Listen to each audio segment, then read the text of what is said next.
Matt Rathbun. I'm the owner of Rolling Suds of Lancaster, Harrisburg. We're based out of Central PA, and we do mostly commercial power washing. Awesome. So, Matt, when we started working together back, I think we pulled trigger back in December of 24. What were some of the things that made you want to go forward and start working with Leadgrove specifically? Sure. So one of the things about power washing is it is a sales and marketing business that happens to do power washing. You always have to be looking for new lead sources. You always have to be looking for quality leads that will end up converting. And so I'm always on the hunt for great vendors, great providers who can help us out. And I was referred to you by one of the other franchisees that had a very good experience with you. So we tried it out. December of 24, I think we went live like January 1st or something early in 25. And then like out of the gate, it was like 20 to 30 leads a month just coming over, which has been fantastic. So been very happy with the volume. The leads will close. We're making money off of it, so it's been good. Awesome, man. Glad to hear. And talk to me a little bit about those early days when it comes to like just starting out. How much work was it on your end? What was the process like? And how did you feel along the way? Sure. Onboarding was pretty easy. You and I had a quick phone call. We went over what we wanted to target.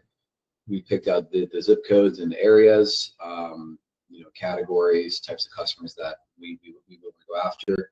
And then you were able to get those lists for us and then start sending. So, for us, it was pretty hands off. Just sign a contract, do the onboarding. You start sending over leads, and then we just give feedback every now and then for like, hey, do you mind looking at this, or hey, do you want to do this? I know, like over the summer, we were thinking about fleet washing, and then you started sending us fleet washing campaigns, which converted to a couple weekly contracts for us. Awesome. Yeah. Awesome. And you said too, you're making money on this. You have a few fleet washing contracts that you go over weekly. What are some of the standout kind of contracts or things that really piqued your mind, or something that you were like, oh, hell yeah, let's go? Yeah. So, we're looking at about a 35% close rate on the bids that we're able to get out on, which I'm pretty happy with, especially when it comes to like cold outreach. 35% I think is pretty good.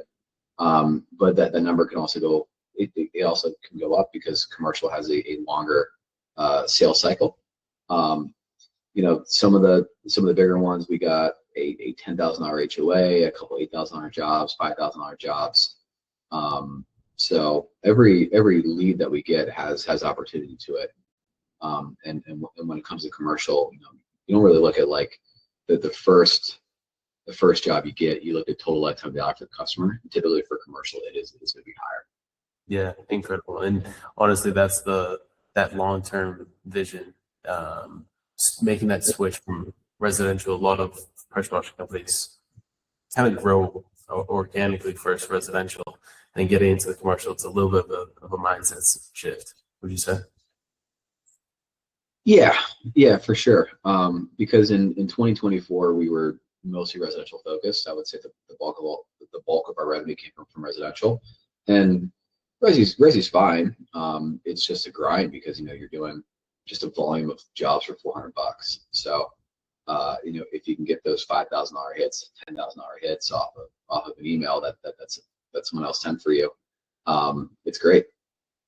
So then that job that's 10 grand, like now you're able to lock up a truck for 3 or 4 days. You don't have to worry about backfilling 15 residential jobs. You just have one job that you get to schedule, which is why we love the commercial space, especially when it becomes more like recurring, like fleet washing or QSRs or like restaurants where you're there monthly, quarterly, twice a year, stuff like that. Yeah, stuff that we can really kind of build out projections wise for the business. When it came to just first getting on with the new lead source, I know some of the questions a lot of people have are, am I actually going to speak with decision makers? Are these actual, qualified leads? Who are the people that they're reaching out to? Would you talk a little bit on just who we're reaching out to, if you're able to make contact with them, were they real legitimate leads? Talk about that a little bit. Yeah. It's been fine. Sometimes you get the office manager who doesn't care, but most of the time we're connecting with managers or business owners or executives for the company that can actually make that final decision.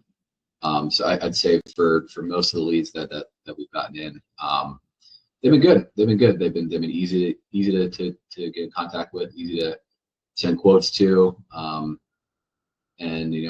we're actually converting them to jobs. So it's been fine. It's not like we're getting a like cashier at a grocery store that just says, yeah, come on by. Like we're getting like the purchasing manager or the maintenance manager or anybody who can actually make a decision for the company. Okay. And a lot of people are in the pressure washing space right now they realize there's importance, of course, kind of like you said earlier, having residential but also commercial mix. A lot of people look 40, 60, 60, 40, depending on which way you split it. If there's someone who is looking to get into commercial lead generation, they haven't done it, or maybe they got burned from an agency beforehand, how would you kind of advise them to look for a partner to bring them commercial leads? Well, the first thing you want to look for is someone who actually knows what they're doing. You see 1,000 guys out there who say that they can do marketing, but your marketing partner needs to understand the business. They need to understand your business model, and they need to understand like what the end customers are looking for. I can go on Fiverr and I can find a guy that would send me 10,000 emails a day, but he doesn't know anything about what we do. So those emails, they'll all go to spam. His domains will go blacklisted, and then he might not give me good results. Where it's like he's getting leads from it's Lebanon, Pennsylvania. We're getting leads from Lebanon, the country, right? So you want someone who knows what they're doing, which you've been fantastic. You know how to cut through all the crap to find people who actually want power washing. So that's really my tip for hiring vendors. See if they actually know what you do, and if they do, like Leadgrove does, you're in your good hands. Awesome. Yeah. Thank you, man. So with that, last few things I have for you. If someone wants the same type of outcome as you, closing 35% on leads that come through, grabbing around 20, 30 leads a month, what would you tell them to do at this point in time? Just sign up. Realistically, like besides signing up, you have to have your sales process dialed in, and like it's been great working with you because we'll try something and then I'll say, hey, like this worked great, this could use some improvement, and then we're able to roll feedback out really quickly, and then you're able to make those changes that makes our lives easier.